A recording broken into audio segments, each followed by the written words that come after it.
Hey guys, it's Mrs. Brown here. Bear with me, my first YouTube video.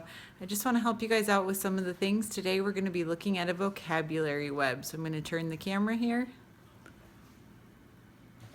All right, there we go. So I just wanted to explain how a vocabulary web works so that everybody can see it. Right now we are reading Hatchet, and we do about 10 words per chapter that we're looking at. One of the words is turbulence.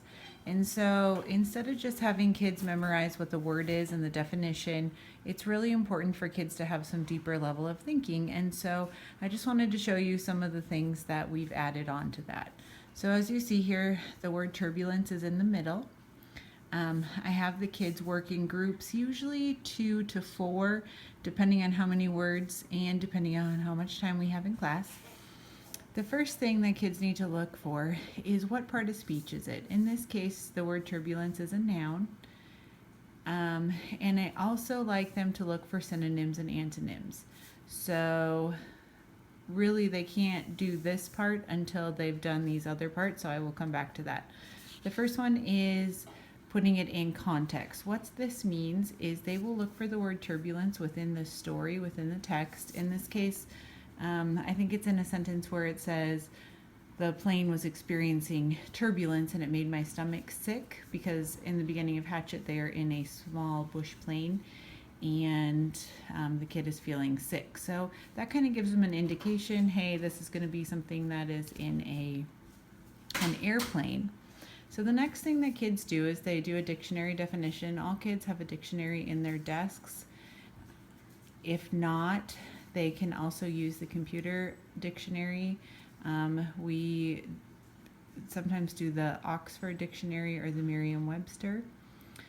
Now, with the dictionary definition, the kids a lot of times want to write exactly what's in there. In this case, the Merriam-Webster says irregular atmospheric motion, especially when categorized by up and down currents.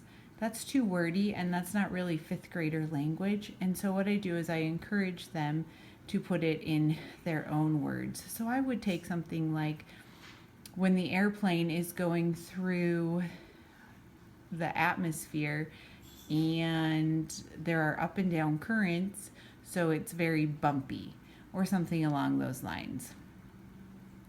The next thing that they need to do is, once they kind of know what the word is in context and they know the dictionary definition, then they can look at the synonyms and antonyms.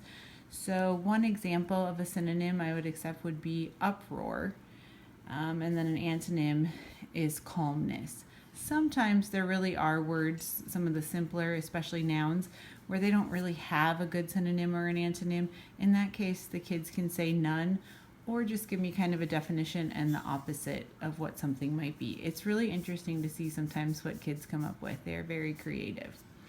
The last thing I like kids to do to really cement their learning is to give me an example. And so within that example, they have to give me a sentence. They can't say, I felt turbulence. That doesn't really give me an idea that they know what it's about.